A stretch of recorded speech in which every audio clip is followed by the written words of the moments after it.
الله الصلاة والسلام عليك يا رسول الله. الصلاة والسلام عليك يا حبيب الله. الصلاة والسلام عليك يا شفيع المذنبين. الصلاة والسلام عليك يا رحمة للعالمين. الحمد لله رب العالمين والعاقبة للمتقين. الصلاة والسلام على خير البرية وعلى آله الطيبين الطاهرين.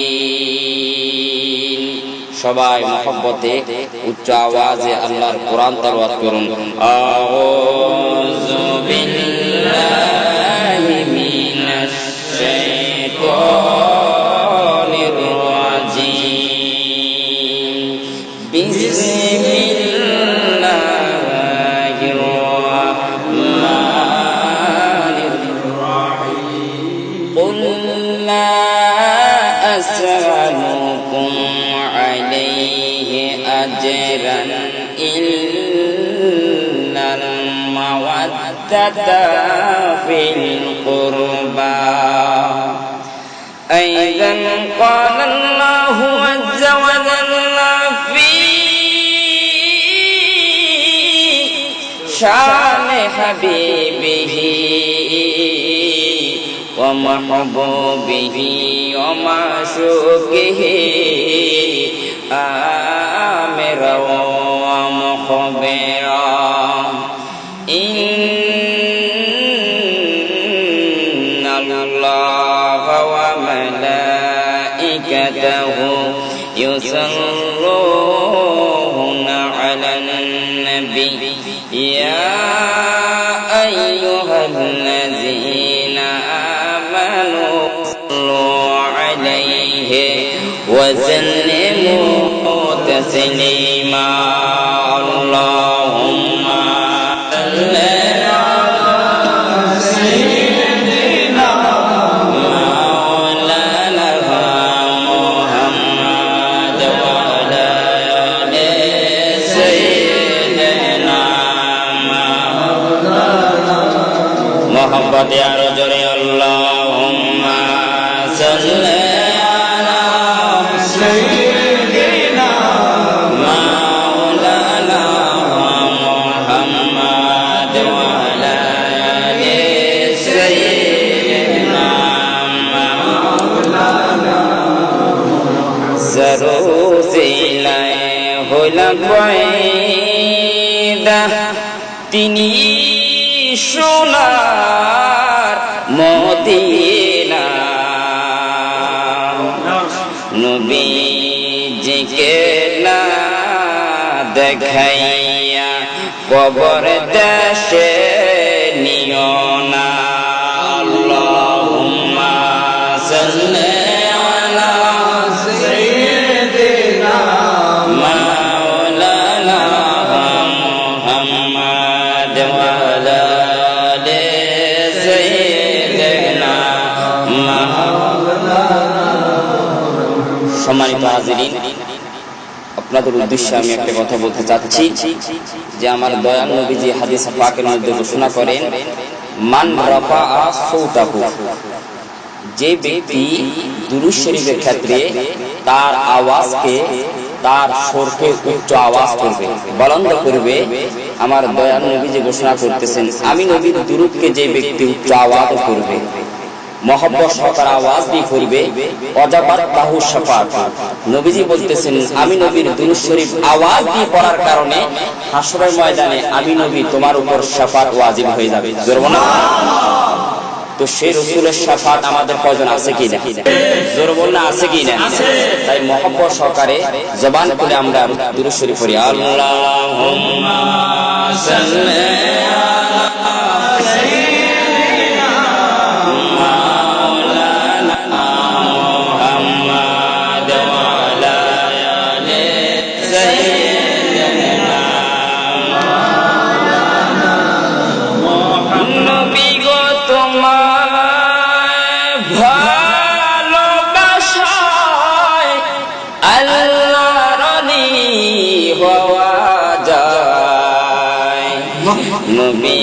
তোমায় ভালোবাসায় আল্লাহর দিদার পাওয়া যায়। আল্লাহুম্মা সাল্লি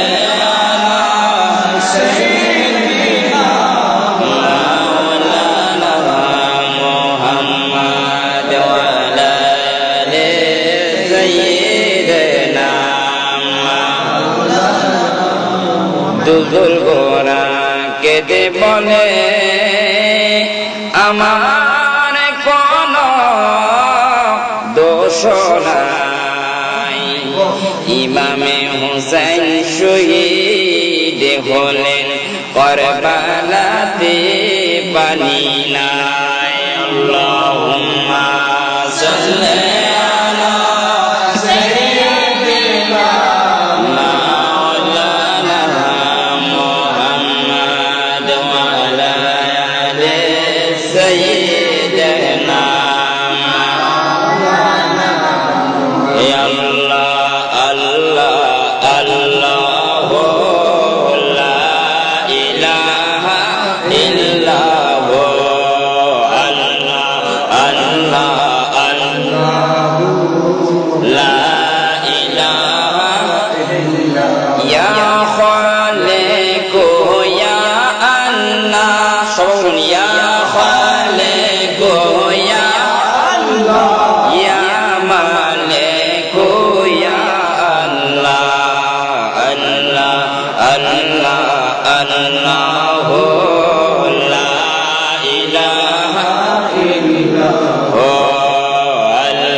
জব্বারু ইয়া আল্লাহ লা ইলাহা ইল্লাল্লাহ লা ইলাহা ইল্লাল্লাহ লা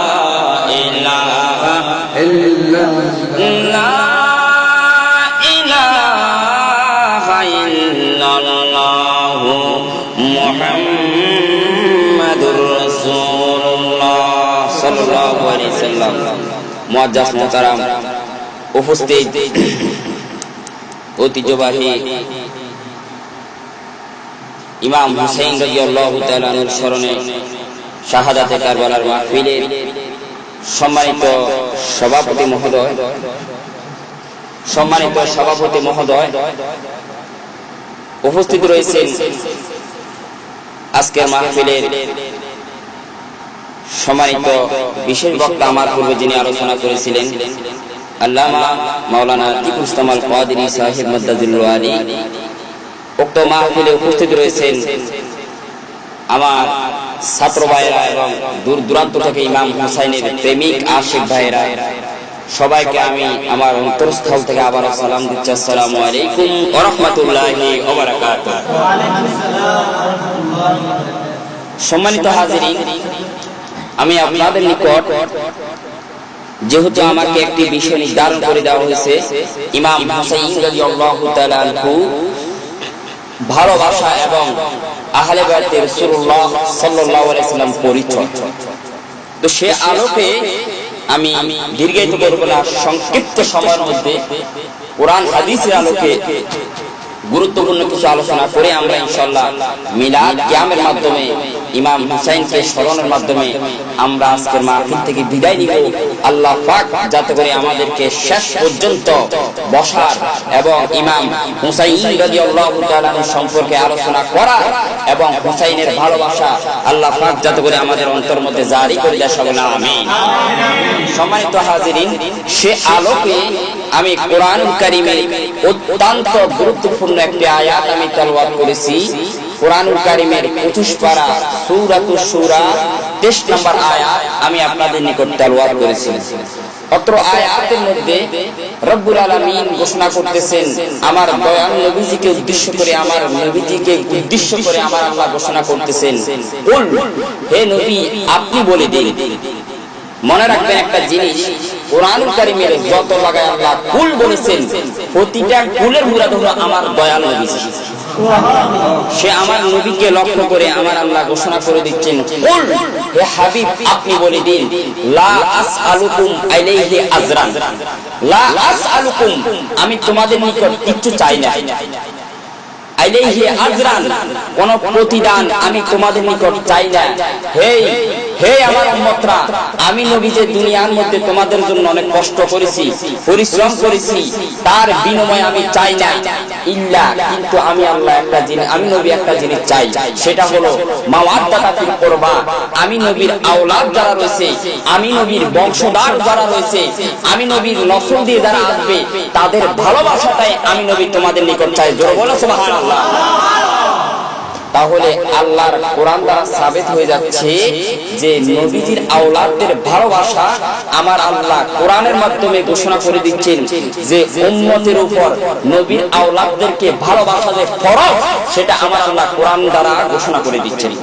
সম্মানিত হাজিরিন, তো সে আলোকে আমি বলবো, প্রথমে আমাদেরকে যে জিনিসটা জানতে হবে, আমার এক ভাই আলোচনা উঠার আগে আমাকে বলেছেন যে আওলাদের রাসূল কারা, আওলাদের রাসূলের পরিচয় কি।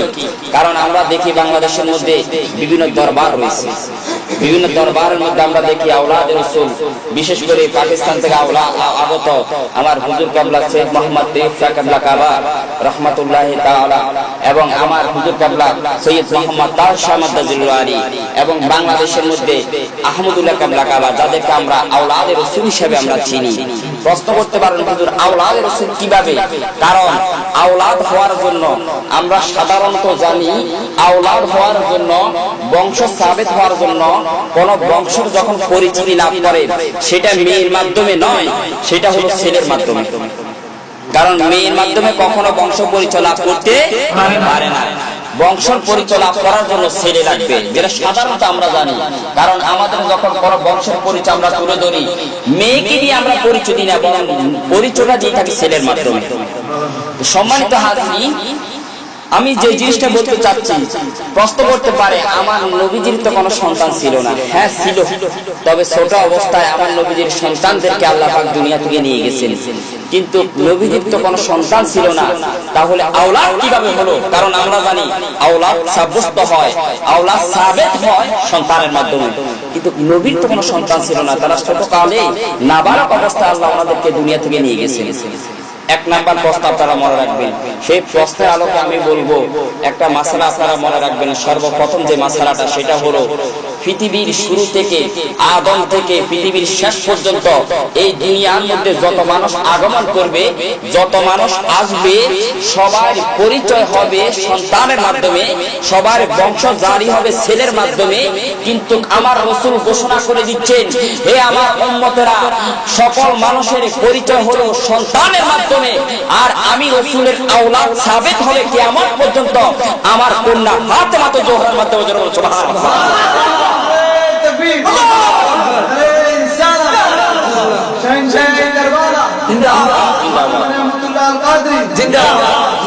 সম্মানিত হাজিরিন, তাহলে প্রথম আমরা বুঝতে পারলাম যে আওলাদের রাসূল সাবিত হবে নবীজির কন্যাদের মাধ্যমে। দ্বিতীয় নাম্বার, আমি কোরআনুল কারীমের যে আয়াতটুকু আমি তেলাওয়াত করেছি, কুল্লা আসআলুকুম আলাইহি আজরান ইল্লাল মাওয়াদ্দাতা ফিল কুরবা, এই আয়াতটা নাযিল হওয়ার সাথে সাথে নবীজির প্রিয় সাহাবী, জলিল কদর সাহাবী, রাইসুল মুফাসসিরিন, সকল পৃথিবীর সকল মুফাসসিরদের সরদার, যিনি হলেন মুফাসসির কুলের সম্রাট হযরতে আব্দুল্লাহ ইবনে আব্বাস রাদিয়াল্লাহু তাআলা আনহু, আমার দয়াল নবীজির নিকট আবেদন করলেন, ইয়া রাসূলুল্লাহ, ইয়া হাবিবাল্লাহ, মান হুম কারাবাতুকা আল্লাযী ওয়াজাবাত আলাইনা আল মুহাদ্দাতা, ইয়া রাসূলুল্লাহ, তারা কারা যাদের ভালোবাসা, তারা কারা আপনার নিকটবর্তী, আপনার আওলাদ, তারা কারা যাদের ভালোবাসা আল্লাহ পাক আমাদের উপর ফরজ করে দিয়েছেন। জোরে বলো সুবহানাল্লাহ। এই কথাটা বলার সাথে সাথে আমার নবীজি বলতেছেন, হে ইবনে আব্বাস, তারা হলেন আলীউন, ফাতেমাতুন, হাসানুন, হুসাইনুন। এই চারজন হলো আমি নবীর আওলাদ এবং কিয়ামত পর্যন্ত যারা এই চারজনের অর্থাৎ আমার এই ফাতেমাতুল জোহরার নসল দিয়ে, এই চারজনের নসল দিয়ে দুনিয়ার মধ্যে যত মানুষ দুনিয়ার মধ্যে আগমন করবেন তারা আমি রাসূল আওলাদ হিসেবে পরিচিতি লাভ করবে। সুবহানাল্লাহ। আল্লাহুম্মা সাল্লি আলা সাইয়্যিদিনা মাওলানা মুহাম্মাদ ওয়া আলা আলি সাইয়্যিদিনা মাওলানা। আর জোরে আল্লাহুম্মা সাল্লি আলা সাইয়্যিদিনা মাওলানা মুহাম্মাদ ওয়া আলা আলি সাইয়্যিদিনা মাওলানা। গভীর বন্ধুরা, আমি বলতেছিলাম আল্লাহর নবী বিশ্ব নবী মুহাম্মদ রাসূলুল্লাহ সাল্লাল্লাহু আলাইহি সাল্লাম ঘোষণা করেন, হে আমার সাহাবায়ে কেরাম, হে আমার উম্মতরা, আমার আলী, আমার ফাতেমা, আমার হাসান হুসাইন হলেন আমি নবীর আওলাদ। সেই আলোকে আল্লাহ রাব্বুল আলামিন কোরআনের মধ্যে সেটা ঘোষণা করে দিয়েছেন এবং আমার নবী হাদিসের মধ্যে সেটা প্রমাণ করে দিচ্ছেন। আমার দয়াল নবীজি এইভাবে চাদর বিছাইয়া ইমাম হাসানকে ঢুকালেন চাদরের ভিতরের মধ্যে, হুসাইনকে সেখানের মধ্যে অন্তর্ভুক্ত করে নিলেন। কিছুক্ষণ পরে খাতুনে জান্নাত নবীর দরবারে আসলেন।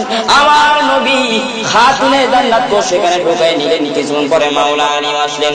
মাওলা আলীকে সেখানের মধ্যে ঢুকাইয়া আমার মদিনার নবী আসমানের দিকে তাকাইয়া আল্লাহর দরবারের মধ্যে দুটা চোখের পানি ছেড়ে আমার নবী ফরিয়াদ আরম্ভ করে দিলেন, আল্লাহুম্মা হাওলা ইয়া আহলে বাইতি। সুবহানাল্লাহ। আমার আল্লাহ, এরা হলো আমি নবীর আওলাদ। হে আল্লাহ, তোমার দরবারে ফরিয়াদ জানাই, আমি নবী তাদেরকে ভালোবাসি। আল্লাহ রে, তোমার দরবারে ফরিয়াদ জানাই, আমি নবী তাদেরকে ভালোবাসি।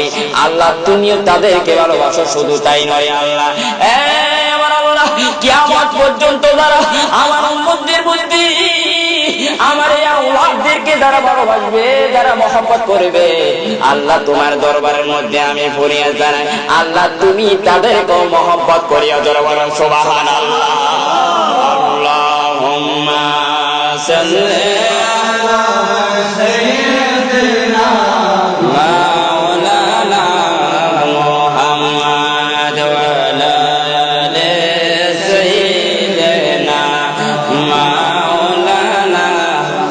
মোহাম্মদ বল কেমনে যাইব আমি ওই মদিনা, হায় কেমনে যাইব আমি ওই মদিনা, যেখানে কাঁদেন নবী উম্মতের মায়ায়, যেখানে কাঁদেন নবী উম্মতের মায়ায়, কেমনে যাইব আমি ওই মদিনা, হায় কেমনে যাইব আমি ওই মদিনা।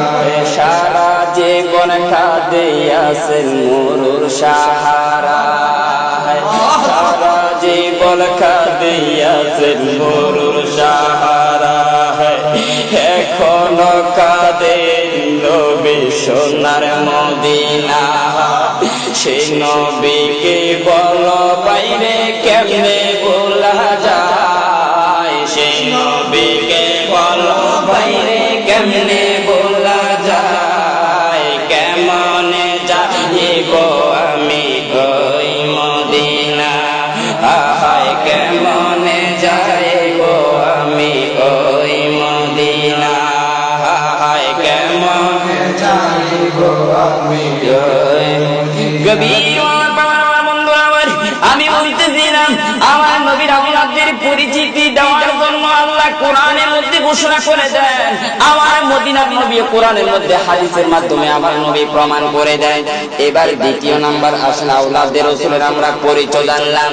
এবার দ্বিতীয় নাম্বার পর্যায়ে হলো আওলাদের রাসূলদের ভালোবাসা, আওলাদের রাসূলদের মর্তবা। দ্বিতীয় নাম্বার কি আওলাদুর রাসূল মর্তবা শান মান ইজ্জত তাদেরকে মহব্বত করলে কি তাজিম কি ইজ্জত তাদেরকে আমার নবী সেটা আমার নবী হাদিসে পাকের মধ্যে ঘোষণা করে যাচ্ছেন। সম্মানিত হাজিরিন আমি বলতেছিলাম আওলাদুর রাসূলের ভালোবাসা আওলাদুর রাসূল তাজিম দেখেন হুসাইনকে আমার নবী কেমন ভালোবাসেন কেমন মহব্বত করেন সেটার আলোকে আমি বলবো ইমাম হুসাইন রাদিয়াল্লাহু তাআলা বয়স যখন 9 থেকে 10 বছর কত বছর 9 থেকে 10 বছর বয়সে ইমাম হুসাইন রাদিয়াল্লাহু তাআলা নবীর দরবারের মধ্যে হাজির নবীজির দরবারের মধ্যে হাজির যেটা আমার পূর্বে আমার ভাই মাওলানা আতিকুল ইসলাম আল কাদের সাহেব এই আলোচনা করেছিলেন সে আলোকে আমি তার সাথে আরো কিছু মিলে আমি বলতে চাচ্ছি নবীজির দরবারের মধ্যে ইমাম হুসাইন হাজির ইমাম হাসান হাজির আমার নবীজির কলিজার টুকরা মাওলা আলী হাজির নবীজির কলিজার টুকরা খাতুন জান্নাত হাজির এই মুহূর্তে এবং কি নবীজির বিবি হযরত উম্মে সালমাও হাজির শুধু তাই নয় ওই মুহূর্তে হযরতে মা আয়েশা নবীর দরবারে হাজির ছিলেন। এই মুহূর্তে জিবরাইল আমিন নবীজির দরবারের মধ্যে হাজির হয়ে গেলেন আর নবীজির দরবারের মধ্যে উপস্থিত হয়ে জিবরাইল আমিন কাপড় বেঁধে একটা মাটির টুকরা আমার দয়াল নবীজির দরবারের মধ্যে রেখে দিলেন। নবীজি সেই মাটির দিকে তাকাইয়া আমার নবী টপ টপ করে পানি ছেড়ে দিলেন। ইমাম হুসাইন রাদিয়াল্লাহু তাআলা আনহু আমার নবীর নিকট প্রশ্ন করলেন ইয়া রাসূলুল্লাহ ইয়া হাবিবাল্লাহ মাটি দেখলেন মাটি দেখে আপনি কান্না কেন করতেছেন? এই কথাটা বলার সাথে সাথে আমার দয়াল নবীজি বলতেছেন হে হুসাইন আমি মাটি দেখে আমি যা দেখি আর তুমি তা দেখো না আমি যা শুনি তুমি তা শোনো না আমি যা দেখি তুমি তা দেখো না আমি যা জানি তুমি তা জানো না আমি এই মাটির মধ্যে দেখতেছি কারবালার গ্রাম পাওয়া যাচ্ছে দরবার সুবহানাল্লাহ আল্লাহুম্মা সাল্লি আলা সাইয়্যিদিনা মাওলানা মুহাম্মাদ ওয়া আলা আলি সাইয়্যিদিনা মাওলানা কবির আমার বন্ধুরা আমি বলতেছিলাম ইমাম হোসেন বলেন আল্লাহর নবীর কদমের মধ্যে প্রশ্ন করলেন ইয়া রাসূলুল্লাহ ইয়া হাবিবাল্লাহ ইয়া নবী আল্লাহ হুজুর আপনার দরবারের মধ্যে একটা জিনিস আমি জানতে চাই ইয়া রাসূলুল্লাহ কারবালা শব্দটা আমি আপনার জবান থেকে শুনলাম না না ভাই কারবালা কি আমাকে একটু বিশ্লেষণ করে দিন আমাকে একটু বুঝিয়ে দিন না ভাই আমি সেটা জানতে চাই। আল্লাহর নবী বলেন এ হোসেন আজ থেকে অনেক বছর পরে অর্থাৎ 61 হিজরিতে আমি নবী জাহিলিভাবে যখন দুনিয়ার মধ্যে থাকবো না ওই মুহূর্তে ইসলামের বিরুদ্ধে জালেম বের হবে ইসলামের জন্য ইসলামকে ধ্বংস করার জন্য দুশমন বের হবে ওই ইসলামের বিরুদ্ধে যখন জালেম বের হয়ে যাবে দুশমন বের হয়ে যাবে আর এই মুহূর্তে ইসলামকে রক্ষা করার জন্য ওই কারবালার ময়দানের মধ্যে তোমার তাজা রক্ত কোরবান করে দিতে হবে। ইমাম হুসাইন বলে ভাই ইয়া রাসূলুল্লাহ ইয়া হাবিবাল্লাহ ইয়া নবী আল্লাহ ইয়া হাবিবাল্লাহ আপনার সাথে ওয়াদা করতেছি ইয়া রাসূলুল্লাহ আমার রক্তের বিনিময়ে যদি ইসলাম জিন্দা হয় ইয়া রাসূলুল্লাহ আমি কুরবান হব দয়া করে আল্লাহর দরবারের মধ্যে আমাকে একটু দোয়া করে দেন জনগণ সুবহানাল্লাহ। তিনি ছিলেন ইমাম হুসাইন যিনি বলতেছেন না না ভাই আপনি টেনশন করেন না চিন্তা করেন না আমার রক্তের বিনিময়ে যদি কারবালার জমিনে যদি ইসলাম জিন্দা হয় আমি হুসাইন কারবালার ময়দানের মধ্যে শহীদ হব। শুধু আপনার দরবারে একটা আবেদন জানাচ্ছি আপনি একটু দয়া করে আমার জন্য দোয়া করে দিন আল্লাহ যাতে করে আমাকে শহীদ হিসাবে কবুল করে নেয় সবাই আমিন আল্লাহুম্মা সাল্লি আলা জোরে জোরে সাইয়্যিদিনা মাওলানা মুহাম্মাদ ওয়া আলা আলি সাইয়্যিদিনা মাওলানা কবির আমার বন্ধুরা আমি বলতেছিলাম আল্লাহর নবী বিশ্ব নবী নূরের নবী আকা নবী তাজদার মদিনা সরকার মদিনা মুহাম্মদ রাসূলুল্লাহ সাল্লাল্লাহু আলাইহি সাল্লাম ওই মাটির টুকরাটা আমার নবীজি হযরত উম্মে সালমান নিকট আমানত রেখে দিলেন। সেটা সুনানে তিরমিজির হাদিস মিশকাতের মধ্যে হাদিসটা রয়েছে উম্মে সালমান নিকট আমার নবী মাটিটা আমানত রাখার পরে উম্মে সালমার পাশে বসা ছিলেন মা আয়েশা সিদ্দিকা রাদিয়াল্লাহু তাআলা আনহা। মা আয়েশা সিদ্দিকা রাদিয়াল্লাহু তাআলা আনহার মনটা খারাপ হয়ে গেল। নবীজি মা আয়েশার দিকে তাকাইয়া ডাকলেন আয়েশা আমি দেখতে পাচ্ছি তোমার মনটা খারাপ হয়ে গেছে। আয়েশা রে, আমি কেন তোমার নিকট মাটিগুলো আমানত রাখলাম না? তার কারণটা হলো আমি নবী দেখতেছি, নবুয়তের রাডার দ্বারা আমি দেখতেছি, যখন কারবালার ময়দান সংগঠিত হবে ওই মুহূর্তে তুমি আয়েশা দুনিয়ার মধ্যে থাকবে না, ওই সময় উম্মে সালমা দুনিয়ার মধ্যে থাকবে। সেই জন্য আমি মদিনার নবী উম্মে সালমার নিকট মাটিগুলো আমানত রাখলাম। জোরে বলেন সুবহানাল্লাহ। সম্মানিত হাজিরিন, এখান থেকে আমরা বুঝতে পারলাম আগামীকাল কে মারা যাবে সেটা কি আমরা কেউ জানি? জোরে বলেন জানি? শুধু তাই নয়, সম্মানিত হাজিরিন, আগামীকাল কে মারা যাবে সেটা কি আমাদের নিকট গায়েব না কোনো হাজির? জোরে বলেন না, গায়েব না হাজির? গায়েব। দেখুন, অনেকে বলে থাকে আমার ভাইদের মধ্যে, আমি তাদেরকে অনুরোধ করব যে 60 হিজরিতে 61 হিজরিতে ইমাম হোসেন শহীদ হবে, আর আমার দয়াল নবী যে অনেক অনেক বছর আগে হযরতে উম্মে সালমার সামনে, মা আয়েশার সামনে, যে উম্মে সালমা কখন ইন্তেকাল করবেন, মা আয়েশা কখন ইন্তেকাল করবেন, সেটা আমার নবী আগে ঘোষণা করে দিচ্ছেন। জোরে বলেন সুবহানাল্লাহ। সেটা এমনি গায়েব কিনা? ক্ষমতা কে দিয়েছে? আরো জোরে বলেন, কে দিয়েছে? নবীকে আমার আল্লাহ সেই ক্ষমতা দিয়ে দিয়েছেন। আর উম্মে সালমার নিকট যখন আমার দয়াল নবী যখন মাটিগুলো আমানত রেখে দিলেন, আর আমানত রাখার সাথে সাথে উম্মে সালমাকে একটা ঘোষণা করে দিলেন, হে উম্মে সালমা, যেই দিন দেখবা এই বটতলের মাটি যখন লালে লাল হয়ে গেছে, সেই দিন মনে করবা আমার কলিজার ইমাম হুসাইন রাদিয়াল্লাহু তাআলা জমিনে ইসলামকে জিন্দা করার জন্য নিজের তাজা রক্ত আল্লাহর জমিনে কুরবান করে দিয়েছেন। যেরকম সুবহানাল্লাহ, তাকবীর, আল্লাহু আকবার, ইয়া রাসূলুল্লাহ, আল্লাহুম্মা সাল্লি আলা সাইয়্যিদিনা মাওলানা মুহাম্মদ ওয়া আলা আলি সাইয়্যিদিনা মাওলানা মুহাম্মদ। কবির আমি বলতেছিলাম উম্মে সালমা রাদিয়াল্লাহু তাআলা বর্ণনা করেন সুনানে তিরমিজির হাদিস, সিয়াসিতার গ্রন্থের মধ্যে অন্যতম গ্রন্থ হলেন সুনানে তিরমিজি। সে সুনানে তিরমিজির মধ্যে বর্ণনা করে 61 হিজরি সনে মা হযরত উম্মে সালমা রাদিয়াল্লাহু তাআলা স্বপ্নের মাধ্যমে দেখতে পেলেন আমার মদিনার নবী কারবালার ময়দান থেকে, অর্থাৎ মাটি মাখা অবস্থা, রক্ত মাখা অবস্থা আমার নবীর আগমন। সুবহানাল্লাহ। দেখেন, উম্মে সালমাকে মাটিগুলো আমানত দেওয়ার পরে আমার নবী বলে দিয়েছেন, যেই দিন দেখবা রক্তগুলো, মাটিগুলো রক্তে রঙিন হয়ে গেছে, লাল হয়ে গেছে, সেই দিন মনে করবা আমার হোসেন কারবালার জমিনে কি হয়েছে? শহীদ হয়ে গেছেন। আমার নবী আলামত রেখে যাচ্ছে, আমার নবী আলামত দিয়ে যাচ্ছেন উম্মে সালমা রাদিয়াল্লাহু তাআলা আনহা। এবং শুধু তাই নয়, সম্মানিত হাজির, ওই বৈঠকের মধ্যে ইমাম হুসাইন রাদিয়াল্লাহু তাআলা আমার নবীর নিকট একটা ওয়াদা নিয়ে নিয়েছেন যে, ইয়া রাসূলুল্লাহ, আপনার নিকট আমি একটা জিনিস ওয়াদাবদ্ধ হতে চাই। হুজুর, কারবালার জমিনের মধ্যে যখন এজিদ বাহিনীরা গরু যেমনি ভাবে জবা করে, ইয়া রাসূলুল্লাহ, নানা ভাই, ওই কারবালার ময়দানে আমাকে তেমনি ভাবে তারা শহীদ করে দিবে। ইয়া রাসূলুল্লাহ, আপনি রাসূল তখন অবস্থান করবেন। জোরে বলেন সুবহানাল্লাহ। আল্লাহুম্মা সাল্লি আলা সাইয়্যিদিনা মাওলানা মুহাম্মদ ওয়া আলা সাইয়্যিদিনা মাওলানা। হে নবী, তুমি আমার হয়ে যাও, নবী তুমি আমার হয়ে যাও, হে তুমি আমার, আমি তোমার, তুমি আমার, আমি তোমার, একবার কথা দাও, নবী তুমি আমার হয়ে যাও, নবী তুমি আমার হয়ে যাও, তোমায় ভালোবাসি হৃদয় গানে,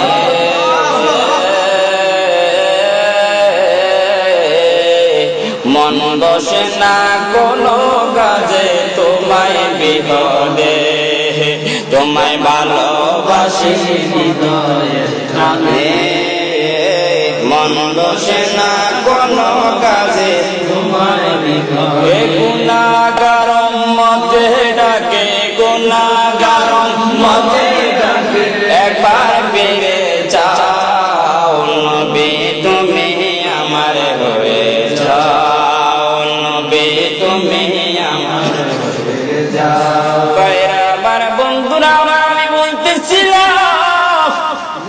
হযরতে হুসাইন আমার নবীর কদম মোবারকের মধ্যে আবেদন জানায় দেয়, ইয়া রাসূলুল্লাহ, নবী গো, ও মার নবীজি, গরু যেমনি ভাবে জবাই করে ইয়া রাসূলুল্লাহ, আমাকে কারবালার জমিনের মধ্যে তেমনি ভাবে শহীদ করে দিবে। নানা ভাই, আমি দরবারের মধ্যে জানতে চাই, ওই মুহূর্তে আপনি মদিনার নবী কোথায় অবস্থান করবেন? আমার নবীজি, দয়াল নবীজি আমার দুটা চোখের পানি ছাড়িয়া আমার নবী ডাক দিয়া বলেন, হুসাইন, কারবালার জমিনের মধ্যে যখন তোমাকে শহীদ করে দিবে, আমি নবীর রওজা মোবারকের মধ্যে থাকিয়া তোমার কারবালার ময়দানের দিকে তাকাইয়া কান্না করতে থাকবো। জোরে বলুন সুবহানাল্লাহ। নানা ভাই, আমার লালা ভাই, কারবালার জমিনের মধ্যে আমি শহীদ হয়ে যাবো। লালা ভাই আমার, আপনি কিভাবে রওজা মোবারকের মধ্যে থাকবেন? নানা ভাই আমার, আপনার দরবারের মধ্যে আমি একটি ওয়াদা নিতে চাই। ওই কারবালার ময়দানের মধ্যে যখন আমাকে গরু যেমনি ভাবে ছুরি চালায় তেমনি ভাবে আমাকে শহীদ করে দেবে। নানা ভাই আমার, আপনার দরবারের মধ্যে আমার একটা আবেদন, আপনি মদিনার নবী আমার সামনে থাকবেন কিনা? জোরে বলুন সুবহানাল্লাহ। আল্লাহর নবী বলেন, এ হুসাইন, আমি রাসূলুল্লাহ ওয়াদা দিলাম, কারবালার ময়দানের মধ্যে যখন তোমার গলার মধ্যে ছুরি লাগাই দিবে, আমি মদিনার নবী মদিনা থেকে তোমার সামনে হাজির হয়ে যাব, আর আমি মদিনার নবীর নূরানি চেহারা মোবারকটা দেখে দেখে মহান আল্লাহর দিদারের মধ্যে চলে যাবে। জোরে বলুন সুবহানাল্লাহ। আল্লাহুম্মা সাল্লি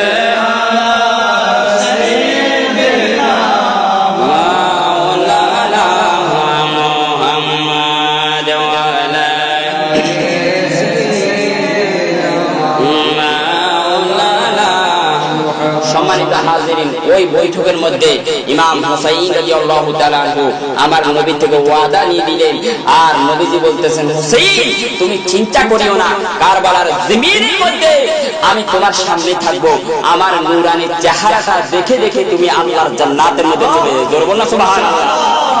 আপনারা বলেন, নবী যদি সামনে থাকে আর কোনো মৃত্যু যন্ত্রণা অনুভব হবে না? জোরে বলুন, হবে? প্রশ্ন করতে পারেন, হুজুর এটা কি বললেন আবার? যে নবী থাকলে মৃত্যু যন্ত্রণা একটা যন্ত্রণা, গরু যেমনি ভাবে জবাই করবে তেমনি ভাবে কি একটা মানুষকে শহীদ করে দিবে, সে কি মৃত্যু কি যন্ত্রণা একটু পাবে না? আমি বলবো, সে আলোকে বলবো যে একটু যাররা পরিমাণ সে অনুভব করবে না, কারণ আমি সে আলোকে আপনাদেরকে একটা উপমা দিয়ে যাচ্ছি। মিশরের, আপনারা জানেন, মিশরের যিনি বাদশা ছিলেন হযরত ইউসুফ আলাইহিস সালাম, বেশি ভালোবাসতেন, নাম কি? জুলাইখা।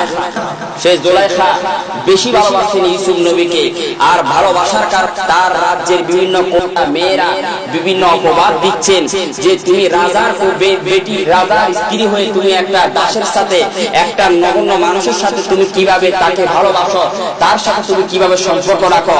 সেই কথাটা বলে এবার জুলাইখা বলতেছেন, আমি যার জন্য পাগল, যদি তোমাদেরকে একটি বার দেখাতে পারি তাহলে তোমরা সেটা বুঝতে পারবে। এই কথাটা বলিয়া মিশরের সকল মহিলাদেরকে একত্রিত করে এবার হযরত ইউসুফ আলাইহিস সালামকে সামনে এনে হযরতে জুলাইখা একটা লেবু এবং একটা ছুরি হাতের মধ্যে দিয়ে বলল যে আমি ইউসুফ নবীকে যখন তোমাদের সামনে দিয়ে নিয়ে যাব, ওই মুহূর্তে তোমরা প্রত্যেকে আমি বলবো হা বলার সাথে সাথে তোমরা লেবু কাটা আরম্ভ করে দিবা। যখন ইউসুফ নবীকে, যখন হযরতে জুলাইখা যখন ইউসুফ নবীকে যখন মিশরের রানীদের সামনে দিয়ে রওনা হয়ে গেলেন, ওই মুহূর্তে মিশরের রানীরা ইউসুফ নবীর সৌন্দর্য দেখে ইউসুফ নবীর জন্য পাগল হয়ে লেবুর পরিবর্তে তারা তাদের হাত কেটে চারচার করে দিয়েছেন, এক বিন্দু মাত্র তাদের খবর হয় না। জোরে বলুন সুবহানাল্লাহ। তাকবীর, আল্লাহু আকবার। তো হযরত ইউসুফ আলাইহিস সালামের সৌন্দর্য দেখে দেখে মিশরের রানীরা যদি তাদের হাত কেটে ফেলতে পারে, তাহলে আমার নবীজিকে সৃষ্টি না করলে ইউসুফ নবী হতো না। আমার নবীকে সৃষ্টি না করলে আল্লাহ ইউসুফ নবীকে সৃষ্টি করতো না। তো যে নবীকে দেখে ইউসুফ নবীকে যদি হাত কেটে ফেলতে পারে, আর আমার নবীকে দেখলে যদি কল্যাণ গর্দান চলে যায়, এক বিন্দু মাত্র কি খবর হবে? তো ইমাম হুসাইন রাদিয়াল্লাহু তাআলা আনহু বলতেছেন, না না ভাই, আপনার দরবারে আমার একটা আবেদন, যেই দিন আমি কারবালার জমিনে শহীদ হব আপনি আমার সামনে থাকবেন। আর নবীজির ওয়াদা অনুযায়ী কারবালার জমিনের মধ্যে উপস্থিত ছিলেন। ওই মুহূর্তে, ওই দিন, যেই দিন 61 যেই দিন 10 মুহররম ইমামে আলী মাকাম সাইয়্যিদুশ শুহাদা ইমাম হুসাইন রাদিয়াল্লাহু তাআলা আনহু কারবালার জমিনের মধ্যে শহীদ হলেন। ওই মুহূর্তে উম্মে সালমা রাদিয়াল্লাহু তাআলা আনহা উম্মে সালমা রাদিয়াল্লাহু তাআলা আনহা স্বপ্নের মাধ্যমে দেখতে পেলেন আমার দয়াল নবীজির আগমন হচ্ছে। কোথা থেকে আসতেছেন? নবীজির দাড়ি মোবারকের মধ্যে রক্ত, নবীজির দেহ মোবারকের মধ্যে মাটি লেগেছে, চুলগুলো অগোছালো অবস্থায়, পেরেশানি অবস্থায় আমার নবীর আগমন। এই মুহূর্তে হযরত উম্মে সালমা আমার নবীকে প্রশ্ন করলেন, ইয়া রাসূলুল্লাহ, আপনার দাড়ির মধ্যে রক্ত, ইয়া রাসূলুল্লাহ আপনার চুলগুলো অগোছালো, ইয়া রাসূলুল্লাহ আপনার শরীরের মধ্যে মাটি, ইয়া রাসূলুল্লাহ আপনি কোথা থেকে আসছেন? আমার নবী বলতেছেন, উম্মে সালমা এখন তুমি মাটির দিকে তাকাওনি, মাটিগুলো আর মাটি নাই, মাটিগুলো রক্তে পরিণত হয়ে গেছে। কিছুক্ষণ পূর্বে আমার হুসাইনকে এই যে বাইরা বড় জান্নিভাবে জয়বা করে তেমনিভাবে কারবালার জমিনের মধ্যে শহীদ করে দিয়েছে। আমি নবী সেখান থেকে আসলাম, আর সেই রক্তগুলো নিয়ে আমি রওজা মুবারকের মধ্যে যাব। রওজা মুবারক থেকে আমি হাসরের ময়দানের মধ্যে এই রক্ত মুবারকগুলো উঠবো। আর এই রক্ত মুবারকের মাধ্যমে আমার কোটি কোটি কোটি কোটি উম্মতকে আমি বিদায় হিসাবে জাহান্নাম থেকে মুক্ত করে আল্লাহর জান্নাতে নিয়ে যাবো। সুবহানাল্লাহ।